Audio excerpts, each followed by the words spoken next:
The Booāo Forum for Asia will hold its annual conference from Tuesday to Friday in Booāo, a coastal town in China's island province of Hainan. Ben Siffendorfer, a partner at consultancy Oliver Wئیمان, noted that industrial and supply chains are among the most focused issues in the current global economy, and the company will discuss how the international community should strengthen coordination and jointly maintain supply chain stability.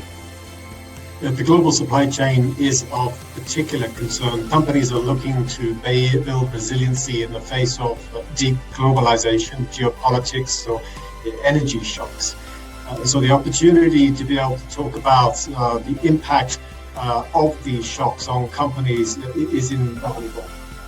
Founded in 2001, the BFA is a non-governmental and non-profit international organization committed to promoting regional economic integration and bringing Asian countries closer to their development goals.